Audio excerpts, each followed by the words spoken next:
வணக்கம் சென்டர்மா வியூவர்ஸ், நான் உங்கள் கபிலன். நம்ம வீடியோ வடிவில் சமச்சீர் புத்தகம்னு சொல்லிட்டு ஒரு சீரீஸ் போயிட்டு இருக்கு. இது 12வது வரைக்குமே போவோம்.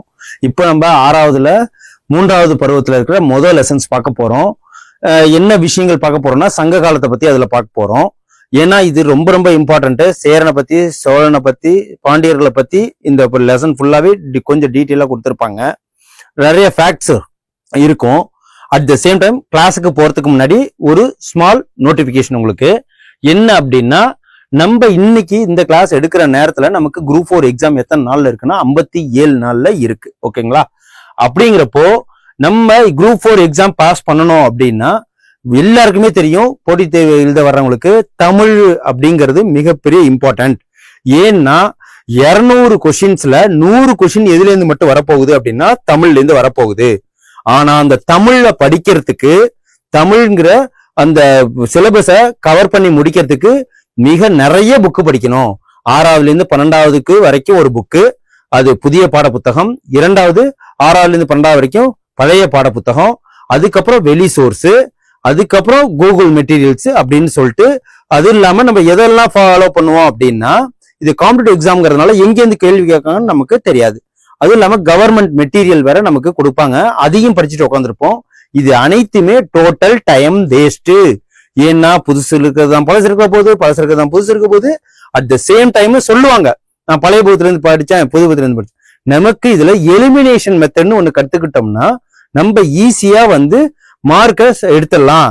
நான் அதுல உறுதியா சொல்றேன், இந்த புக்ஸை நாங்க தயாரிக்கிறதுக்கு எடுத்துக்கொண்ட காலம் மிக நெடிய காலம். எதனால அப்படின்னா, நாங்க பார்த்து எதெல்லாம் சேம் டேட்டாஸ் இருக்கோ அதெல்லாம் விட்டுட்டு பழைய புத்தகத்திலேருந்து உள்ள சேர்த்திருக்கிறோம், புதிய பாட புத்தகத்திலேருந்து சேர்த்திருக்கிறோம், வெளி சோர்ஸ்ல இருந்து சேர்த்திருக்கிறோம். ஆனா சிலபஸ் ஓரியன்டா மட்டும்தான் சேர்த்திருக்கிறோம் வித் ஃபேக்ட்ஸ். ஆனா குறைவான எக்ஸ்பிளனேஷன் கொடுத்து இந்த புக்கை தயாரிச்சிருக்கோம். இந்த புக்கோட எத்தனை பேஜஸ் இருக்குன்னா 398 பேஜ் இருக்கும். ஆனா இதுல ஒரே புக்ல unit 1, unit 2, unit 3, unit 4, unit 5, unit 6, unit 7, இந்த 7 யூனிட்டுமே உள்ளடக்கிய ஒரே புத்தகம் இந்த புத்தகம். ஓகேங்களா? இது 398 பேஜ் கொண்டது. இதோட மதிப்பு என்ன, விலை எவ்வளவு அப்படின்னு பார்த்தீங்கன்னா 400 ரூபாய். அந்த 400 ரூபாய்ங்கிறது முதல்ல வாங்குற 100 பேருக்கு 100 ரூபாய் தள்ளுபடி பண்ணி இந்த புக்கு 300 ரூபாய்க்கு வழங்குறாங்க. அதுவும் இல்லாம இந்த புக்கை மட்டும் வாங்கினா மட்டும் இல்லாம அவங்க வாங்குறவங்களோட நம்பருக்கு ஒரு லிங்க் அனுப்புவோம். அந்த லிங்கை நீங்க கிளிக் பண்ணீங்கன்னா இந்த புக்கோட என் நம்பர் ஆஃப் MCQs, அதாவது மல்டிபிள் சாய்ஸ் கொஸ்டின் சொல்லுவாங்க, அதை நீங்க அட்டன் பண்ணி நீங்க எக்ஸாம் எழுதி பார்த்து நீங்க தமிழ்ல 90 மேல மார்க் எடுக்கிறதுக்கு உண்டான ஒரு அரிய வாய்ப்பை இதுல கொடுத்துருக்குறோம். ஓகேங்களா? புக்கு வேணுங்கிறவங்க, ஏன்னா வேணும்ல எல்லாருக்கும் இந்த புக்கு கையில இருக்கணும். ஏன்னா 7 யூனிட்டுமே சேர்ந்த ஒரே புக்கு இந்த தமிழ் புத்தகம். இது நீங்க கண்டிப்பா வாங்கி பயன்பெறணும். இந்த நம்பருக்கு கால் பண்ணி புக்கை செக்யூர் பண்ணிக்கங்க. இந்த வரப்போற குரூப் 4 எக்ஸாம்ல தமிழ்ல 90 மேல மார்க் வாங்கறதுக்கு நீங்க ஆயத்தமா இருந்துக்குங்க. ஓகேங்களா? நம்ம வாங்க கிளாஸுக்கு அடுத்தது போவோம். இப்போ நம்ம வீடியோ வடிவ சமச்சீர் புத்தகம் அப்படிங்கிற கிளாஸ் நம்ம போய்கிட்டு இருக்கோம். இந்த 6ஆம் வகுப்பு 3ஆம் பருவத்துல முதல் லெசன் பார்க்க போறோம். ஓகேங்களா? இந்த முதல் பக்கம் அந்த இதுல ஃபர்ஸ்ட் நம்ம பார்க்க போறது எது அப்படின்னு பாத்தீங்கன்னா சங்க இலக்கியம், சங்க காலம். ஓகேங்களா? சங்க காலத்தை பார்க்க போறோம். சங்க காலம்னாலே இது மதுரை பாண்டிய அரசர்கள் என்ன பண்ணாங்க, தமிழை செலுத்தோங்கிய தமிழ் புலவர்களோட குழுமத்தை தான் சங்க இலக்கியம் அப்படின்னு சொல்லிட்டு சொல்லுவோம். இவர்கள் இந்த புலவர்களோட இயற்றிய பாடல்களை மொத்தமா சங்க காலங்கள்ல சங்க இலக்கியம்னு சொல்லுவாங்க. ஓகேங்களா? அந்த காலங்கள்ல வாழ்ந்த நிறைய தமிழ் புலவர்களோட அனைத்து லெசனையுமே எடுத்து ஒரே இதை கொடுக்கறதா சங்க இலக்கியம்னு சொல்லுவாங்க. அதுல குறிப்பிட்டதுதான் இந்த இதுல இயற்றப்பட்ட இந்த பாடல்கள் யார் அப்படின்னு பாத்தீங்கன்னா, இயற்றப்பட்ட பாடல்கள் மொத்தமாக தொகுத்து வழங்குறதா சங்க இலக்கியம்னு சொல்லுவாங்க. அதுல தொல்காப்பியர் வருவாரு, நாலடியார் வருவாரு, நான்மணிவிகை கடிகை இயற்றியவர் வருவார். இது எல்லா புத்தகமுமே அதுல வரும். அந்த இதுல ஆறுமுக நாவலர், தாமோதரன் பிள்ளை, அதுக்கப்புறம் ஓவே சுவாமிநாத ஐயர், இவங்க 3 பேரும் என்ன பண்ணிருக்கிறாங்க, ஓலைச்சுவடிகள்ல இருக்கிறதும் அங்கங்க இருக்கிற ஒரு சில சங்க இலக்கியத்துக்குள்ள ஏற்றப்பட்ட புத்தகங்களோட தொகுப்பை யூஸ் பண்ணி அதை அச்சில் ஏற்றி புக்கா வடிவமைச்சதுல இவங்க 3 பேரோட பங்களிப்பு ரொம்ப அதிகம். ஆறுமுக நாவலருங்கிறது யாழ்ப்பாணத்தை சேர்ந்தவர், தாமோதரம் பிள்ளைங்கிறதும் யாழ்ப்பாணத்தை சேர்ந்தவர், ஊவே சாமிநாதர் ஐயரும் நம்ம திருவாரூர் பக்கத்துல உள்ள ஊரை சேர்ந்தவர். ஓகேங்களா? அதுவும் இல்லாம ஆறுமுக நாவலருங்கிறத எப்படி ஞாபகம் வச்சுக்கணும்னா 6 நாக்கு வச்சிருக்கிறாரு அப்படின்னு சொல்லிட்டு ஞாபகம் வச்சுக்கங்க. தாமோதரம் அவரு மோதிரத்தை தான் சொல்லிட்டு யாரா இருந்தாலும் கேட்பாரு அப்படின்னு சொல்லிட்டு அவரு பிள்ளைகளை பார்த்தா கேட்பாருன்னு சொல்லிட்டு தாமோதரம் பிள்ளை ஞாபகம் வச்சுங்க. ஊவே சுவாமிநாதர் அது டிஃபால்ட்டா எல்லாருக்கும் தெரியும். ஓகேங்களா? இவங்க என்ன பண்ண பனை ஓலைகள் எழுதப்பட்டிருந்த தமிழ் செவ்வியல் இலக்கியங்களை பண்டைய கால தமிழ் நூல்களை மீட்டு வெளியிடுறதுல பல ஆண்டுகள் தங்களோட உழைப்பை போட்டிருக்கிறாங்க. இந்த சங்க இலக்கியத்துக்கு உண்டான சான்றுகள்லாம் என்ன அப்படின்னு பார்த்தா சங்க காலத்துக்கு உண்டான சான்றுகள் எதுல இருக்கு, சேரரை பத்தி, சோழர்களை பத்தி, பாண்டியர்களை பத்தி அப்படின்னு பாத்தீங்கன்னா அதுல ஒண்ணு சான்றுகள் தான் கல்வெட்டு. இந்த கல்வெட்டுல எதை பத்தி சொல்லியிருக்காங்க அப்படின்னா கலிங்க நாட்டு அரசன் காரவேலனுடைய ஹதிகும்பா கல்வெட்டுல இதுல சொல்லியிருக்கு. ஹதிகும்பா கல்வெட்டு. ஓகேவா? தெரியுதுன்னு நினைக்கிறேன். ஹதிகும்பா கல்வெட்டு. அப்புறம் புகழூருங்கிறது கரூருக்கு அருகே இருக்கிற ஒரு கல்வெட்டு. புகழூருங்கிற ஒரு கல்வெட்டுல இருக்கு. அது எங்க இருக்கு அப்படின்னா கரூருக்கு பக்கத்துல. அதுக்கப்புறம் அசோகருடைய 2 மற்றும் 13 பேராணை கல்வெட்டுகள்ல இவரை பத்தி இருக்கு. அதுக்கப்புறம் சங்க காலத்தை பத்தி இருக்கு. மேலும் மாங்குளம், அழகர்மலை, கீழவளவு ஆகிய கல்வெட்டுகள்ல சங்க காலங்களை பத்தி இருக்கு. அதுக்கப்புறம் அனைத்து மதுரைக்கு அருகே உள்ள கல்வெட்டுகள்லயும் சங்க காலங்களை பத்தி, சங்க இலக்கியத்தை பத்தி நிறைய சான்றுகள் நமக்கு கல்வெட்டு மூலமா கிடைக்குது. ஓகேவா? அதுக்கப்புறம் செப்பேடுகள்னு எடுத்துக்கிட்டோம்னா செப்பேடுகள்னா வேள்விக்குடி மற்றும் சின்னமன்னூர் செப்பேடு. செப்பேடுங்கிறது எப்படி இருக்கும் அப்படின்னா அது பிரான்ஸ், அதாவது என்னன்னா செம்புன்னு சொல்லுவாங்க இல்லைங்களா, அது தகடு மாதிரி இருக்கும். அதுல வச்சு எழுதி இருப்பாங்க. அதுல அந்த செப்பேடுகள் என்ன சொல்லுவாங்கன்னா அது மூலியமா நமக்கு வேள்விக்குடியும் மற்றும் சின்னமன்னூர் மற்றும் வேள்விக்குடி அந்த ஊர்கள்ல செப்பேடுகள்ல நம்ம சங்க காலங்களை பத்தியும் சங்க இலக்கியங்களை பத்தியும் உள்ள சான்றுகள் நமக்கு இருக்கு. அதுக்கப்புறம் நாணயங்கள்னு வச்சுக்கிட்டாலே ஒவ்வொரு அரசர்களும் நாணயங்கள் வெளியிட்டு இருப்பாங்க. ஒருத்தர் என்ன பண்ணிருப்பாரு, புளிய வச்சு நாணயம் வெளியிட்டிருக்கலாம். ஒருத்தர் யானைகள், அவரோட கொடி சின்னமான பாண்டியர்களுக்கு உண்டான மீனை வச்சு வெளியில விட்டுருக்கலாம். அதுக்கப்புறம் பாத்தீங்கன்னா சேரர்கள் வில்லம்பு. சோ சேர, சோழ, பாண்டிய அரசர்களால் குறுநில மன்னர்களாலும் வெளியிடப்பட்ட பல நாணயங்களும் ரோமானிய நாணயங்களும் கிடைச்சிருக்கு. இதுதான் ஒரு சான்று.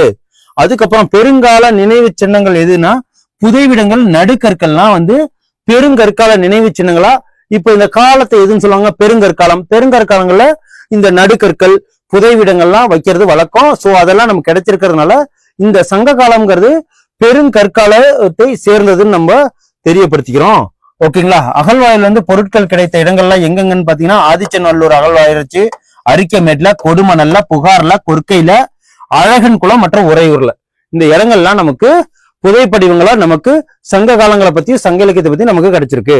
அப்புறம் இலக்கிய சான்றுகள் எதுன்னு சொல்லிட்டு பாத்தீங்கன்னா தொல்காப்பியம், 8 தொகை, 10 பாட்டு, 11 கீழ்கணக்கு, பட்டினப்பாலை, மதுரை காஞ்சி, சிலப்பதிகாரம், மணிமேகலை ஆக 8 இதுல இருந்து நமக்கு சங்க காலத்தை பத்தி, சங்க இலக்கியத்தை பத்தியும் ஃபுல்லா சான்றுகள் கிடைச்சிருக்கு.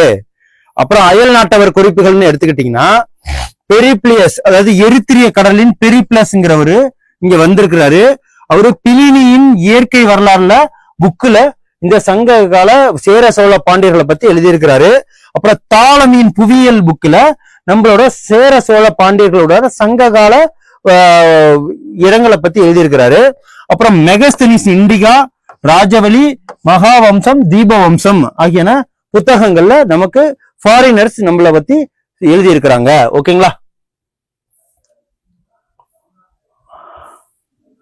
அதுக்கப்புறம் தொல்காப்பியத்துல இது நமக்கு என்ன கிடைச்சிருக்கு அப்படின்னு பாத்தீங்கன்னா ஒரு தமிழ் இலக்கண நூல் அப்படின்னா அது தொல்காப்பியம். தொல்காப்பியங்கிறது ஒரு இலக்கண நூல். அது சங்ககால தமிழ் மக்களோட மொழி மற்றும் பண்பாட உயர் தரத்தை எடுத்து சொல்றதுனால தொல்காப்பியமும் ஒரு சான்றா நமக்கு ஏற்றுக்கொள்ளப்படுகிறது. அது நம்ம கால அளவு எது அப்படின்னு பாத்தீங்கன்னா இந்த சங்க காலத்தோட கால அளவு கிமுன்னு எழுதிரு, டு கிபின்னு எழுதிரு, ஒண்ணும் இல்ல 3 மட்டும் போட்டுரு. கிமு 3ஆம் நூற்றாண்டுல இருந்து கிபி 3ஆம் நூற்றாண்டு வரை. ஓகேங்களா? இந்த இடைப்பட்ட காலங்களை சங்க காலம், சங்க இலக்கிய காலம்னு சொல்லுவோம். தமிழகத்துல புவியியல் பரப்பு எது இதெல்லாம் இருந்திருக்கு அப்படின்னு பாத்தீங்கன்னா, வடக்கே வேங்கடம்னா திருப்பதி மலை, தெற்கே கன்னியாகுமரி வரை, கிழக்கிலும் மேற்கிலும் என்னென்ன இருக்கு? கிழக்குல பே ஆஃப் பெங்கால், வங்காள விரிகுடா கடல், இது அரபிக்கடல். அதுக்கப்புறம் தெற்கே வந்தீங்கன்னா இந்திய பெருங்கடல். இது அனைத்தும் சேர்ந்ததுதான் சேர சோழ பாண்டியர்களோட நிலப்பகுதி. அந்த இதுல இந்த சங்க காலத்தோட காலம் என்ன அப்படின்னா இரும்பு காலம். அந்த பண்பாடு என்ன பண்பாட்டை சேர்ந்ததுன்னா பெருங்கற்கால பண்பாடு. ஏன்னா நிலநடுவு, அதாவது பெருங்கற்காலத்துல என்னென்ன அந்த நடுக்கல் நடுவாங்க இல்லைங்களா, அது அதுக்கப்புறம் இறந்தவங்களை புதைப்பாங்க. அந்த இதெல்லாம் இதுல இருந்திருக்கு. இது என்ன அரச முறை அப்படின்னா முடியாட்சி அரச முறை. ஆட்சி புரிந்த அரச வம்சங்கள்லாம் யாருன்னா சேர சோழ பாண்டியர்கள். ஓகேவா? இது பெருங்கற்காலங்கிறதுக்கு என்ன ஒரு எடுத்துக்காட்டு அப்படின்னு பாத்தீங்கன்னா,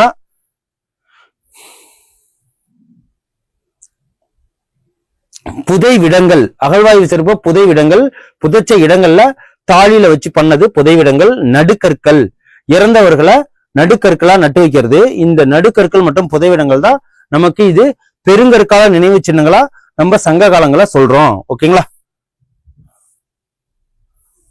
அதுக்கப்புறம் இதுல என்னன்னு சொல்லிட்டு பாத்துருவோம்.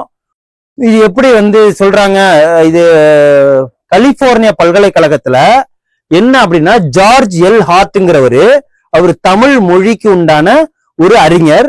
அவர் என்ன சொல்றாரு அப்படின்னா, தமிழ் மொழிங்கிறது லத்தீன் மொழியோட அந்த காலங்களை சேர்ந்தது, மிகவும் தொன்மையானது, பழமையானது அப்படின்னு சொல்லிட்டு அவர் சொல்றாரு. யார் அப்படின்னா கலிபோர்னியா பல்கலைக்கழகத்துல இருக்கிற தமிழ் மொழி ஜார்ஜ் எல் ஹார்ட் அப்படிங்கிறவரு இதை சொல்றாரு. ஓகேங்களா? எந்த மொழியோட ஒப்பிடுறாருன்னா லத்தீன் மொழிக்கு ஈக்குவலா தமிழ் மொழி பழமையானது அப்படின்னு சொல்றாரு. அதுக்கப்புறம் வந்துருவோம் சேரர் சோழர் பாண்டியர்களை பத்தி நம்ம பார்ப்போம். இவங்களுக்கு தான் சங்க காலம்னு சொல்லுவோம். ஃபர்ஸ்ட் சேரர்களை பத்தி பார்த்துருவோம். சேரர்கள்னு என்ன அப்படின்னா, அவங்க சங்க காலத்துல எதை ஆட்சி புரிந்தாங்கன்னா, இப்ப இருக்கிற கேரளா எக்ஸப்ட் திருவனந்தபுரத்தை தவிர கோயம்புத்தூர் சைடு, சேலம் சைடு, திருப்பூர் கொங்கு பெல்ட்னு சொல்லுவாங்க அந்த சைடு. அதுக்கப்புறம் இது என்னன்னு, அதுக்கப்புறம் நம்ம மைசூர் சைடு, இது எல்லாமே சேரர்கள் வாழ்ந்த ஏரியா. இந்த சேரர்கள் அப்படின்னா மூவேந்தர்கள்ல ஒருத்தர் தான் சேரரு. இந்த வேந்தர்ங்கிற ஒரு வார்த்தையை யார சொல்லுவாங்க அப்படின்னா, ரொம்ப புகழ் பெற்ற சேர சோழ பாண்டியர்களை வேந்தர்னு சொல்லுவாங்க. அதுக்கப்புறம் சேரர்கள் தமிழகத்தை சேர்ந்த மத்திய மற்றும் வடக்கு திருவிதாங்கூர், கொச்சி, தெற்கு மலபார் மற்றும் கொங்கு மண்டலம், இது அனைத்து உள்ளடக்கியதா சேர நாடு. சேர நாட்டோட சிம்பல் கொடி என்ன அப்படின்னா அம்பு இருக்கும், வில் அம்பு. ஓகே, 10 பாடல்கள்ல சேர அரசர்களை பத்தி குறித்த செய்தி நிறைய இருக்கு. அந்த சேர அரசன்ல யார் ரொம்ப ஃபேமஸ் அப்படின்னா செங்குட்டுவன், சேரன் செங்குட்டுவன். அவன் என்ன பண்ணிருக்கிறாரு, கண்ணகிக்காக செலவு வைக்கணும்னு சொல்லி இமயமலைக்கு போய் ஒரு பிரத்யேகமான ஒரு கல்லை எடுத்துட்டு கண்ணகிக்கு சிலை செய்யறதுக்காக கல் எடுத்து வந்தவர்னு சொல்லுவாங்க. இவரு சேரன் செங்குட்டுவன். ஓகே, அதுக்கப்புறம் இவர்தான் சிலப்பதிகார காவிய பாத்திரமான கண்ணகிக்கு, ஓகேவா, கண்ணகிக்கு சிலை எடுக்கிறதுக்காக போனாரு. ஓகேவா, இவர்தான் இமயமலை இருக்கிற கற்களை எடுத்துட்டு வர்றதுக்காக போனாரு.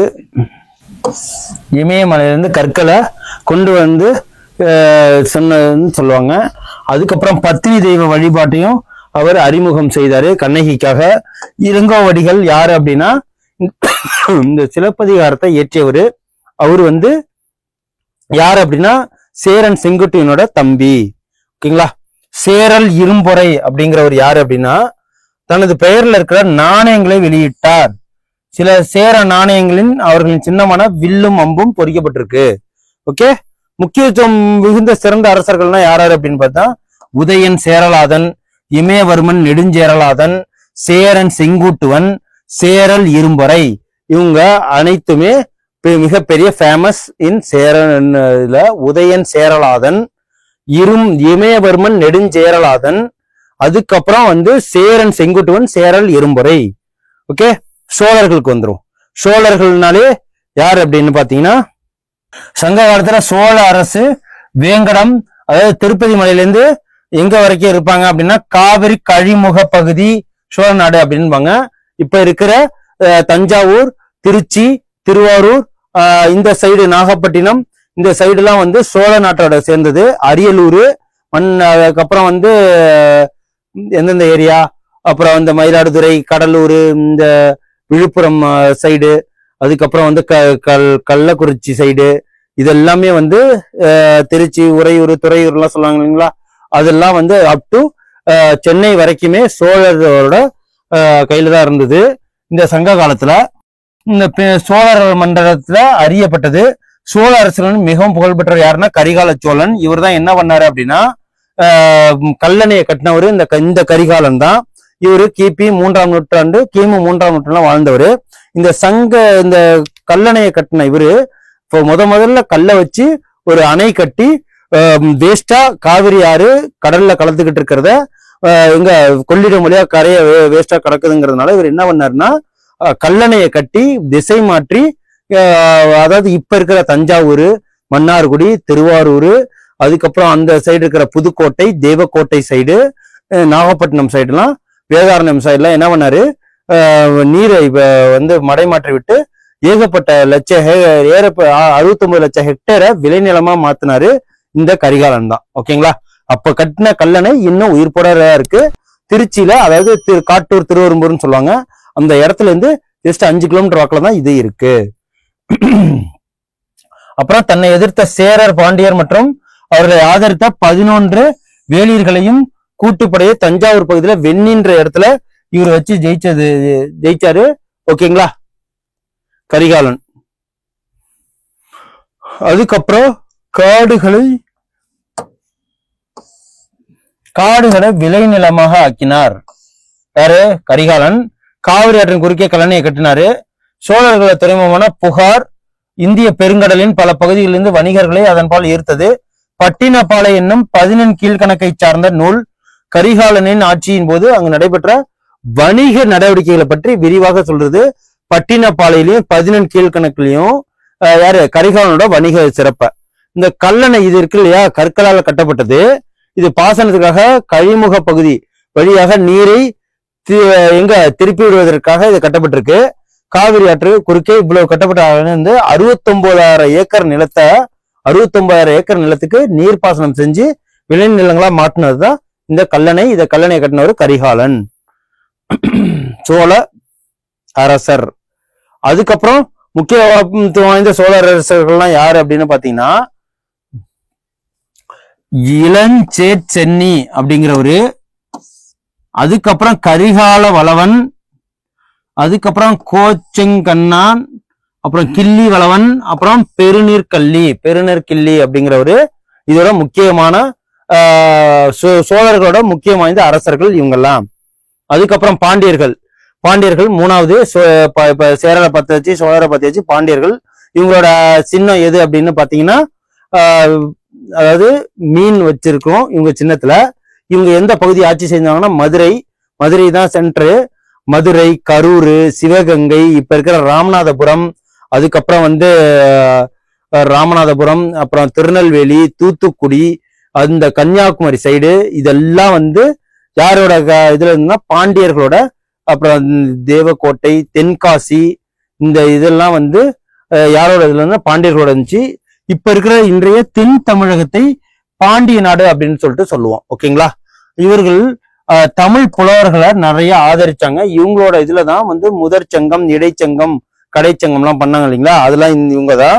பல பாண்டிய அரசர்களின் பெயர்களை சங்க இலக்கியங்களை குறிப்பிடப்பட்டிருக்கு. ஓகேங்களா, நெடுஞ்செழியன் மிகவும் புகழ்பெற்ற போர்களாக போற்றப்படுகிறார். அதுக்கப்புறம் சேர சோழ 5 வேளிர்களையும் தலையலங்கானம் அப்படிங்கிற ஒரு இடத்துல வச்சு, யாரு இந்த கொற்கையின் தலைவன், யாரு இந்த சேரன் நெடுஞ்செழியன்கிறவரு வென்றதுனால இவரை என்னது கொற்கையின் தலைவன் என்ன சொல்லுவாங்க. கொற்கையின் தலைவன் யார சொல்லுவாங்க? நெடுஞ்செழியன்னு சொல்லுவாங்க. பண்டைய நாடு முத்து குளிப்பதுல பாண்டிய நாடு மிகவும் புகழ் பெற்றது. இப்போ முத்து குளிச்சு அங்க எடுத்துக்கிட்டு தான் இருக்காங்க. முத்து குளிக்கணும்னா மிகவும் மூச்சு அடைக்கணும், டீப் சீல போய் எடுக்கணும். மிகவும் என்னது பயம் தரக்கூடிய ஒரு தொழில் அது. அதுக்கப்புறம் நாணயங்கள் ஒரு புறத்திலையும் யானையின் உருவத்தையும் பொறிச்சு இருக்கும். அதுக்கப்புறம் முதுகுடுமி பெருவழுதி என்ற பாண்டிய அரசர் என்ன பண்ணாரு அப்படின்னா வேள்விகள் பல அமைச்சு கொண்டாடும் விதமாக நாணயங்களை வெளியிட்டார். ஓகேங்களா? யாரு நாணயங்கள் நிறைய வெளியிட்ட? முதுகுடுமி பெருவழுதி, அது நெடுஞ்செழியன். இந்த பாருங்க, இதுதான் சேர சோழ பாண்டியர்களோட மேப்பு. பாண்டியர்கள் எங்க இருக்கிறாங்கன்னு பாத்தீங்கன்னா இங்க இருப்பாங்க. சாரி, பாண்டியர்கள் எங்க இருப்பாங்க? இந்த சைடு ஃபுல்லா பாண்டியர்கள், இது ஃபுல்லா யாரு சோழர்கள், இது ஃபுல்லா சேரர்கள். இது சேரர், இது பாண்டியர், இது சோழர். ஓகேங்களா? இவங்களோட துறைமுகம் எங்கன்னா இங்க புகார்னு இங்க இருக்கும். புகாரு, அதாவது பூம்புகார், இப்ப இருக்கிற பூம்புகாரு. இவங்களோடது கொற்கை, இவங்களோடது முசிறி. ஓகேங்களா? சேரர்களோடது. இவங்க சேரர்கள்லாம் இந்த சைடு, பாண்டியர்கள்லாம் இப்ப இருக்கிற தென் தமிழகம், இப்ப இருக்கிற இந்த நார்த் சைடு எல்லாமே சோழர்களோட காலமா இருந்தது. இதுல மூவேந்தர்கள் சூட்டி கொண்ட பட்டங்கள் என்னென்ன அப்படின்னா, சேரர்களுக்கு என்னென்ன பட்டங்கள்னா ஆதவன்கிற பட்டம், குட்டுவன்கிற பட்டம், வானவன்கிற பட்டம், இரும்பு பொறைங்கிற பட்டம் சூட்டப்பட்டிருக்கு. சோழர்களுக்கு சென்னி, செம்பியன், கிள்ளி, வளவன், இது எல்லாமே பட்டம். இதுல பாண்டியர்களுக்கு மாறன், வழுதி, செழியன், தென்னார் அப்படிங்கிற பட்டங்கள் அனைத்தும் இந்த மூவேந்தர்களுக்கு கொடுக்கப்பட்டிருக்கு. அதுக்கப்புறம் முக்கிய பாண்டிய அரசர்கள்லாம் யாரு அப்படின்னா நெடுஞ்செழியன், நன்மாறன், நெடியோன், அப்புறம் முதுகுடுமி பெருவழுதி. இவங்க 4 பேரும் பாண்டிய மன்னர்களோட மிகவும் புகழ் வாய்ந்தவங்க. அதுக்கப்புறம் அரசுரிமை சின்னங்களா என்ன அப்படின்னா செங்கோல், முரசு, வெண்கொற்ற குடை, இது எல்லாமே பாண்டிய அரசர்களோட அரசு சின்னமா இதெல்லாம் இருந்திருக்கு. அதுக்கப்புறம் பார்ப்போம், இது என்னது அப்படின்னு பாத்தீங்கன்னா சேரர்களோட மாலை என்னன்னா பனம்பூ மாலை. அவங்களோட துறைமுகம்னா முசிறி, தொண்டி. அவங்களோட தலைநகர் என்ன வஞ்சி மற்றும் கரூர். கரூர் சேரர்களோட இது. இவங்களோட சின்னம் என்னன்னா வில்லம்பு. ஓகேங்களா? இதுதான் இவங்களோட சின்னம். சோழர்களுக்கு அத்திப்பூ மாலை, அத்திப்பூ. அதுக்கப்புறம் புகாரு, உறையூர் புகாரு, நமக்கு புலி. ஓகேங்களா? அதுக்கப்புறம் பாண்டியர்னா வேம்பு மாலை, வேம்பு பூவோட மாலை. அதுக்கப்புறம் கொற்கை, அப்புறம் மதுரை. இவங்களுக்கு 2 மீன்கள். இதுதான் என்னது பாண்டியர்களோட கொடியோட சின்னம்.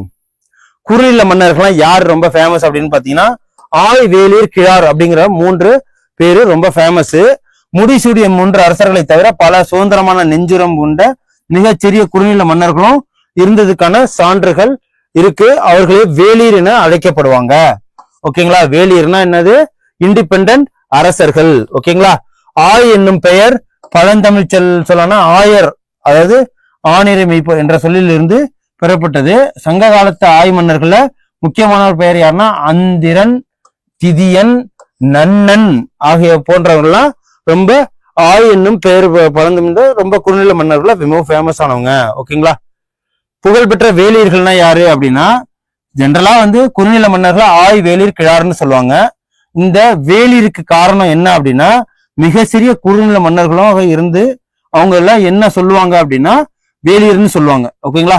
இவங்க பல சுதந்திரமான அரசுகளை தவிர 3 அரசுகளை தவிர சுதந்திரமான இருந்த அரசுகள்ல வேலியர்னு ஒருத்தவர், ஆய்னு ஒருத்தவர். ஓகே. அதுக்கப்புறம் கடையேழு வள்ளல்களான பாரி, காரி, ஓரி, பேகன், ஆய், ஆதியமான், நல்லி ஆகியோர் அவர். இவங்க எல்லாமே யாரு? கடையேழு வள்ளல்கள். ஓகேங்களா? இவர்கள்ல தமிழ் புலவர்கள் புகழ்படைய நிறைய பாடல்கள்லாம் பாடியிருக்கிறாங்க. அதுக்கப்புறம் கிழார் என்பவர் கிராமத்து தலைவர். அந்த காலங்கள்ல கிழார்னா கிராமத்து தலைவர். இப்ப இருக்கிறவங்கள பிரசிடென்ட்னு சொல்லுவாங்க. அதே மாதிரிதான். அப்புறம் இன்னொன்னு சொல்லுவாங்க, அப்போதைக்கு உள்ள கிராமத்தோட தலைவர்கள்லாம் என்ன சொல்லுவாங்க, பட்டாமினியார்னு சொல்லுவாங்க. பட்டாமினியாருங்கிறது அப்போதைக்கு உள்ள கிராம தலைவர்ல ஒரு ஆளு. அந்த சங்ககால ஆட்சி அமைப்பு எப்படி இருந்ததுன்னா அரசுரிமை பரம்பரையா இருந்திருக்கு. அரசர் கோன்னு சொல்லி இருக்கிறாங்க. அதுக்கப்புறம் கோன் என்னும் சொல்லின் சுருக்கமாக வேந்தன், கோன், மன்னன், கொற்றவன், இறைவன், இது இந்த வேறு பேர்லாம் அரசரை சொல்லியிருக்கிறாங்க. ஆட்சி புரிந்து வந்த அரசன் முதுமகனே அடுத்த அரியணை ஏறினார் அப்படின்னு சொல்லிட்டு சொல்லுவாங்க. மூத்த பையன்தான் யாரு அடுத்த அரசர் ஆவாரு. பட்டம் சொல்லப்படும் விழா வந்து அரசு கட்டில் ஏறுதல் அப்படின்னு சொல்லிட்டு சொல்லுவாங்க. அப்புறம் பட்டத்து இளவரசரை என்னன்னு சொல்லுவாங்கன்னா கோமகன் என்ன அப்படி சொல்லுவாங்க. ஓகே, அதுக்கப்புறம் இளங்கோ, இளஞ்செழியன், இளஞ்சேரன் சொல்லிட்டு பட்டத்தை ஏறுத இளவரசரை சொல்லுவாங்க. அப்புறம் வந்து செவிமடுத்த அனைத்து வழக்குகளையும் தீர்த்து அரசின் வருமான வரிகள் மூலம் பெறப்பட்டிருக்கு. ஓகேங்களா, எங்கேருந்து வருமானம் வரும்னா நிலவரியே வருவாயோட முக்கியமா இருந்திருக்கு. இறை என அழைக்கப்பட்டிருக்கு. இதை தவிர அரசு சுங்கவரி, கப்பம், தண்டம் இது மூலமா நிறைய வருமானங்கள் பெற்றிருந்திருக்காங்க. அப்புறம் அரசர்களும் வீரர்களும் வீரக்கழல் அணிந்திருந்திருக்கிறாங்க. வீரக்கழல்னா இதே மாதிரி காப்பு போன்ற ஒரு இதை வீரக்கழல் அணிஞ்சிருக்காங்க. அப்புறம் ஒற்றர்கள் நாட்டுக்குள் நடப்பனவற்றையும் அது இல்லாம ஃபாரின் எக்ஸ்டர்னல் மினிஸ்டர் மாதிரி ஃபாரின்ல நடக்கிறதையும் வந்து அரசர்களுக்கு தெரிவிச்சிருக்காங்க. அப்புறம் புறமுதுகில் காயமடைவது அவமானம் என கருதப்பட்டிருக்கு அந்த காலகட்டங்கள்ல. ஓகேங்களா, சபை எப்படி இருந்திருக்கு அப்படின்னு பார்ப்போம். அரசருடைய சபை வந்து அரசரவைன்னு சொல்லுவாங்க. அரசர் அரியணை என்று அழைக்கப்பட்ட ஆசனத்தில் அமர்வது வழக்கம். ஓகேங்களா, அரசவையில அரசரை சுற்றி அதிகாரிகள், சிறப்பு விருந்தினர்கள் இருப்பாங்க. இது அதுக்கப்புறம் வந்து எப்படி இருக்கும் அவைன்னா 5 வித கடமைகளை செய்தாங்க. ஓகேங்களா, 5 வித கடமைகள்னா என்ன அப்படின்னு சொல்லிட்டு பாத்தீங்கன்னா, கல்வி கற்பதை ஊக்குவிப்பது, ஓகேங்களா, சடங்குகளை நடத்துவது, பரிசுகள் வழங்குவது, மக்களை பாதுகாப்பது, குற்றவாளிகளை தண்டிப்பது. இந்த 5 வகை ஒன்னா 5 வகைன்னு சொல்லிட்டு பாத்துங்க. 5 என்ன அப்படின்னா, கல்வி கற்பதை ஊக்குவிப்பது இது 1, சடங்குகளை நடத்துவது இது 2, அப்புறம் பரிசுகள் கொடுப்பது, புலவர்கள்லாம் பாடியிருப்பாங்கல்ல அவங்களுக்கு பரிசுகள் வழங்குறது, மக்களை பாதுகாக்கிறது, அதுக்கப்புறம் குற்றவாளிகளை தண்டிக்கிறது. இந்த 5 வேலை தான் ஒரு அரசரோட வேலை. தூதுவர்கள் முக்கியமான பங்கு வச்சாங்க. யாருன்னா அரசருக்கு நிர்வாகத்துல பல அதிகாரிகள் உதவி செஞ்சாங்க. ஓகேங்களா, அதுல 5 குழுன்னு ஒண்ணு இருக்கு. 5 உறுப்பினர் கொண்ட குழு. அப்பதான் 8 பேர் கொண்ட குழு ஒன்று இருக்கும். 5 குழு 8 பேர் கொண்டவர் என்பேராயம் அப்படின்னு சொல்லிட்டு 2 குழுக்கள் இருக்கும். அப்புறம் படை எப்படி இருக்கும் அப்படின்னா, காலாட்படை, குதிரைப்படை, யானைப்படை, தேர்ப்படை, இவ்வளவுதான். இதுல படைத்தலைவரை தானை தலைவன் என்று சொல்ற அழைப்பு இருக்கு. அப்புறம் பயன்படுத்தப்பட்ட முக்கியமான ஆயுதங்கள் என்ன அப்படின்னா, தோமாரம்னா எரியீட்டி, ஈட்டி, வில்லு, அம்பு, வாளு, கேடயம். வாளு, கேடயம், தோமாரம், ஈட்டி, வில்லு, அம்பு இது எல்லாருக்குமே தெரியும். தோமாரம் ஞாபகம் வச்சுங்க, எரியூட்டி. அதுக்கப்புறம் தோமாரம் எனப்படுது சற்று தொலைவில் இருந்து எதிரியின் மீது ஏவுகணை போல குடிக்கிறதா இந்த தோமாரம், இதை ஞாபகம் வச்சுங்க.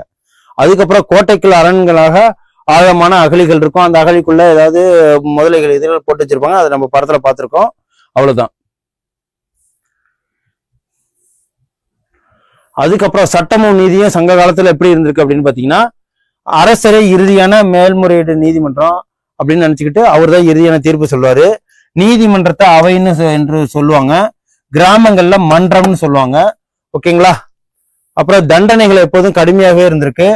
திருட்டு வழக்குகள்ல மரண தண்டனை வழங்கப்பட்டிருக்கு. தலையை துண்டித்தல், உடல் உறுப்புகளை துண்டித்தல், சித்திரவதை செய்வது, சிறையில் அடிப்பது, அபராதம் கொடுப்பது, இது போன்ற கடுமையான தண்டனைகள் தான் நிறைய கொடுத்திருக்காங்க. அப்புறம் உள்ளாட்சி நிர்வாகம் எப்படி இருக்குன்னா, ஒட்டுமொத்த ஆட்சி பகுதியுமே மண்டலம், உள்ளாட்சி பகுதியில மண்டலம்னு சொல்லியிருக்கிறாங்க. மண்டலங்கள் நாடுகளாக பிரிக்கப்பட்டிருக்கு. ஓகேங்களா, மக்கள் தொகை, பரப்பளவு மற்றும் தொன்மை இது அனைத்துமே வந்து அடிப்படையில நாடு பல குற்றங்களாக பிரிக்கப்பட்டு ஊர் என்பது கிராமம் என்று அப்போதைக்கு சொல்லியிருக்கிறாங்க. ஊர் என்பது கிராமம். ஓகே, பேரூர்னா பெரிய கிராமம், சிற்றூர்னா சிறிய கிராமம், மூதூர்னா பழமையான கிராமம். இதோட டிஃபரன்ஸ புரிஞ்சுக்கங்க. கிராமத்துக்கு ஊர்னா கிராமம், அதுல பேரூர்னா பெரிய கிராமம், சிற்றூர்னா சிறிய கிராமம், மூதூர்னா பழமையான கிராமம். கடற்கரையோர நகரங்களை பட்டினம் என்று சொல்ற வழக்கம் இருந்திருக்கு. புகார் என்பது துறைமுகங்களை குறிக்கும் பொதுவான ஒரு சொல்லா இருந்திருக்கு. அப்புறம் முக்கியமான நகரங்கள்னா என்ன அப்படின்னா, புகார் நகரம், உறையூர் நகரம், கொர்க்கை நகரம், மதுரை நகரம், முசிறி, வஞ்சி மற்றும் கரூர், காஞ்சி இது அனைத்துமே வந்து ஒன்னொன்னுக்கு ஒன்னொன்னு சிறப்பு இருக்கு. இது வந்து துறைமுகத்துக்கு ஃபேமஸ். உறையூர் வந்து திருச்சிக்கு பக்கத்துல இருக்கு. கொர்க்கை துறைமுகத்துக்கு ஃபேமஸ். மதுரை தூங்கா நகரம் அப்பையில இருந்தே இருக்கு. சங்கமலத்த நகரம், தமிழ் சங்கமத்த நகரம், முசிறி வந்து அரபிக்கடல்ல பகுதியில இருக்கு, அதாவது கேரளால. வஞ்சி அங்கேதான் இருக்கு, வஞ்சி வந்து இங்க இருக்கு கரூர் சைடு. அதுக்கப்புறம் கரூர் சொல்லுவோம். அப்புறம் காஞ்சி வந்து படிப்புக்காக மற்றும் பல்கலைக்கழகங்கள் நிறைய இருந்திருக்கும். அதுவும் இல்லாம அங்க கோவில் நகரம் அது. ஓகேவா? ஓகே. அதுக்கப்புறம் திணைனா 5 இது சொல்லுவாங்கல்ல, என்னது நிலம் 5 திணைகளாக பிரிக்கப்பட்டிருக்கு. குறிஞ்சி, முல்லை, மருதம், நெய்தல், பாலைன்னு. இந்த மண்ணின் வளத்தை பொறுத்து நிலங்கள் வகைப்படுத்தப்பட்டிருக்கு. என்ன அப்படின்னா மருத நிலம் நன்செய் நிலம் அப்படின்னு சொல்லுவாங்க. மருத நிலம்னா என்ன? தண்ணி நிறைய பாயும். மணல் வந்து மண் வந்து எப்படி இருக்கும் அப்படின்னா வண்டல் மண்ணா இருக்கும். அதுல வந்து நிறைய தானியங்கள்லாம் விளையும். அதை வந்து மென்புலம் அப்படின்னு சொல்லுவாங்க. அதுதான் நன்செய் அப்படின்னு சொல்லுவாங்க. இதுலயே வந்து நெல்லும் கரும்பும் விளைந்தன. ஓகேங்களா? நெய்தல் தவிர மற்றவை வன்புலம் புன்செய் என அழைக்கப்படும். அவற்றில தானியங்களும் பருப்பு வகைகள் மட்டும் விளைஞ்சிருக்கும். ஏன்னா அதுக்கு தண்ணி நிறைய தேவையில்ல, அதுக்கு ரொம்ப சோர்ஸான வளம் மிகுந்த மண்ணும் தேவையில்ல, அது வானம் பார்த்த பூமியிலையும் நல்லா விளையுங்கிறதுனால நன்செய் புன்செய்ன்னு சொல்லிட்டு பிரிச்சிருக்கிறாங்க. வன்புலம் மென்புலம். ஓகேவா? பெண்களின் நிலை இதுக்கு எப்படி இருந்திருக்குன்னா சமூக வாழ்வுல பெண்களுக்கு கட்டுப்பாடு இல்லாம இருந்திருக்கு. கற்றறிந்த அறிவு கூர்மையுடைய பெண்கள்லாம் இருந்திருக்காங்க. 40 பெண் புலவர்கள் வாழ்ந்த இது இருந்திருக்கு. என்னது? புலவர்கள் இருந்திருக்காங்க. 40 பெண் புலவர்கள் இருந்திருக்காங்க. அரிய நூல்கள்லாம் கொடுத்து சென்றிருக்காங்க. திருமணம் சொந்த விருப்பத்தை சார்ந்து உனக்கு பொண்ணு மாப்பிள்ளை பிடிச்சிருக்கான்னு சொல்லிட்டு பெண்கள்கிட்ட கேட்டு அவங்கள வந்து லவ் மேரேஜஸ் அக்செப்ட் பண்ணியிருக்கிறாங்க. அதே மாதிரி கற்பு பெண்களின் மிகச்சிறந்த என்னது ஒழுக்கமாக கருதப்பட்டிருக்கு. மகனும் மகளும் சமமான பங்கை பெற்றிருந்தாங்க. சொத்து உரிமையும் சமமாக இருந்திருக்கு.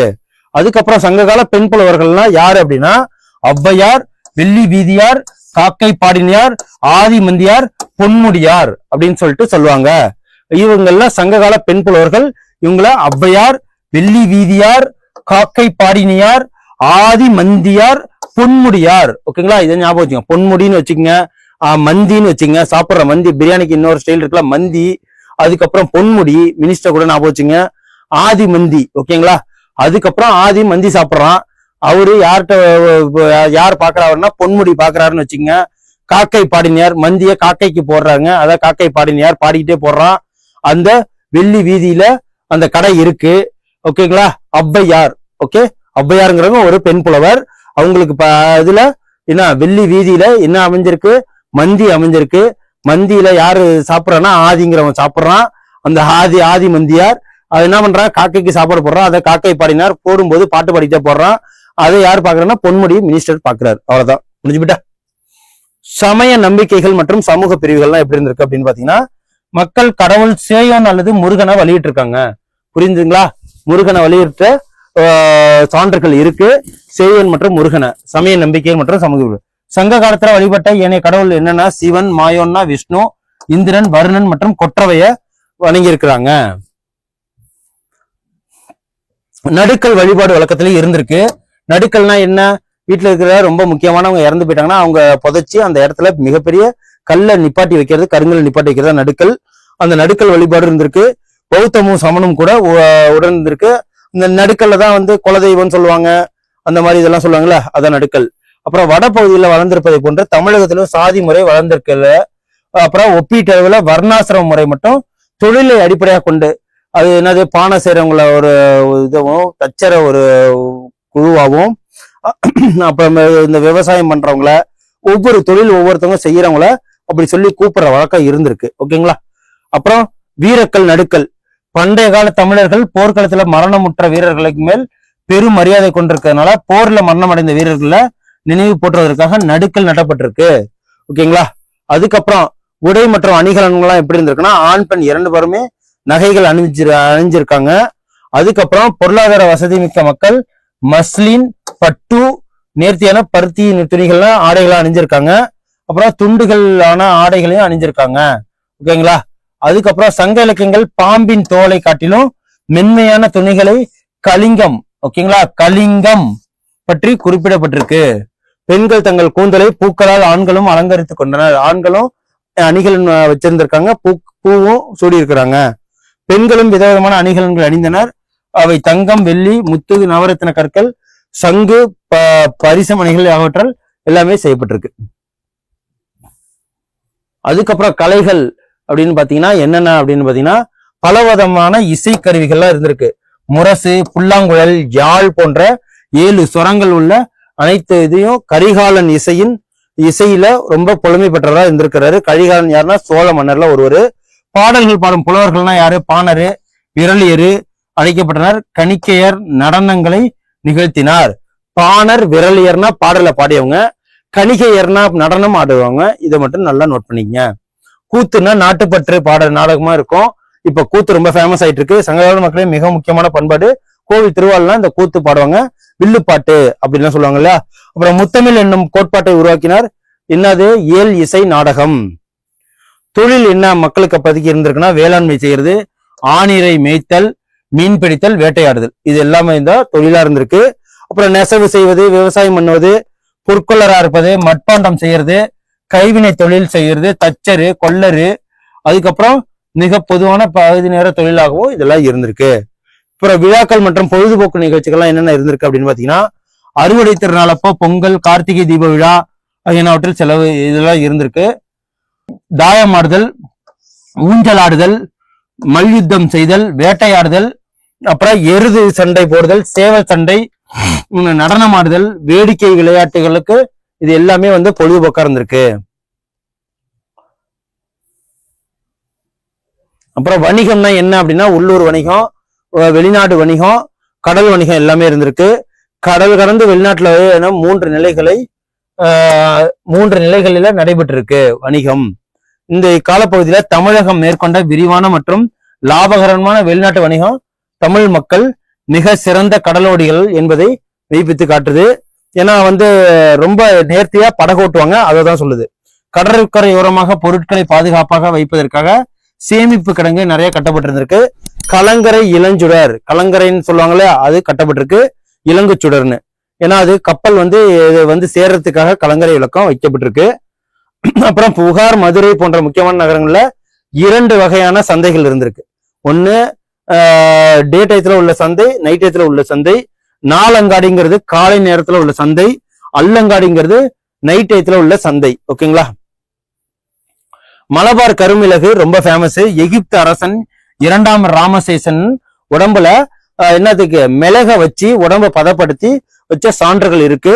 சோ மிளகு அந்த கருமிளகு ஃபாரின் இதுல அனுப்புறதுக்கு மிக இது சான்று இதுதான்.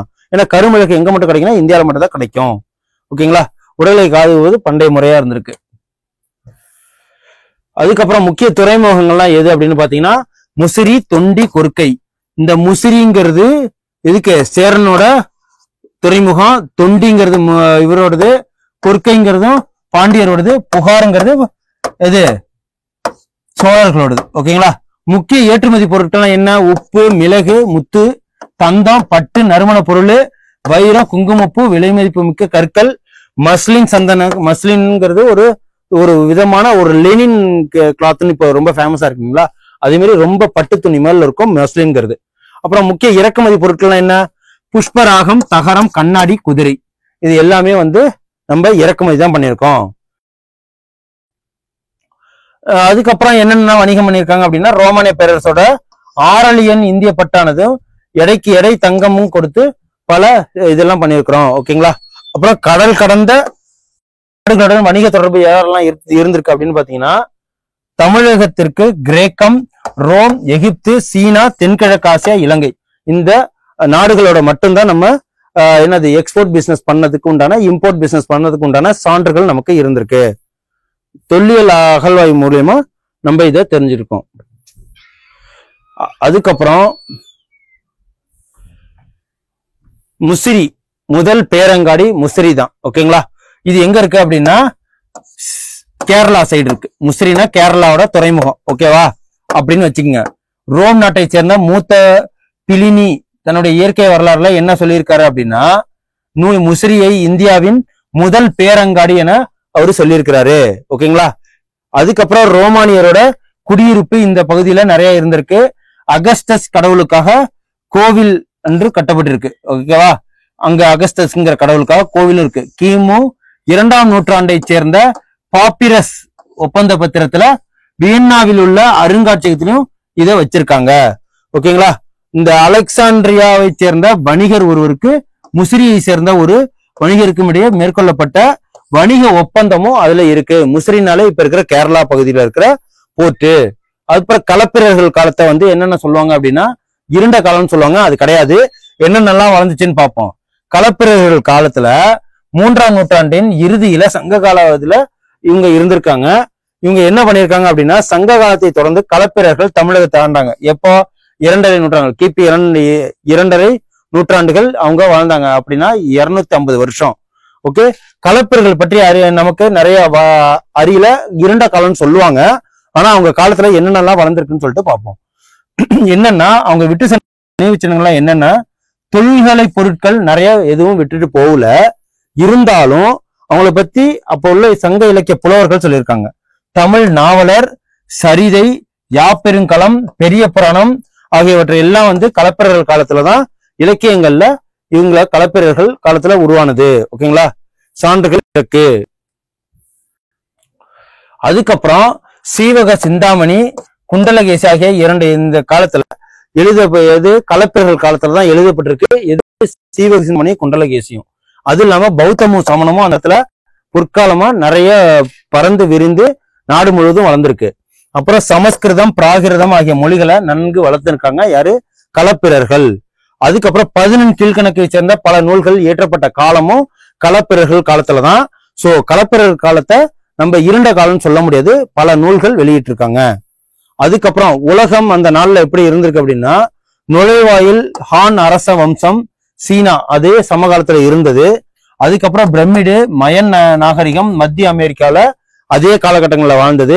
அப்புறம் கொலேசியம் ரொமேனிய நாகரிகம் இத்தாலியில இதே ஈக்குவல் காலத்துல இந்த ரொமானியத்துல இத்தாலியிலையும் இதே இது வாழ்ந்தது. அதுக்கப்புறம் களப்பிரர் காலத்தை நம்ம இருண்ட காலம்னு சொல்ல இதுல வாய்ப்பே இல்லை. ஏன்னா சங்க இலக்கியங்கள்ல நிறைய நூல்களை அவங்க ஏற்றி தந்துட்டு போயிருக்காங்க. ஓகேங்களா. உங்களுக்கு இந்த வீடியோட உள்ள சமச்சீர் புத்தகம் இப்போ நம்ம முடிச்சது வந்து பாத்தீங்கன்னா எக்ஸாம் ஓரியன்டா இருக்கிற சங்க காலம். ஓகேங்களா. ஃபுல்லா இருக்கும். சோ பார்த்து தெளிவுபட்டிருக்குங்க. ஓகே, நன்றி. Send a map. You dare to dream, we care to accomplish.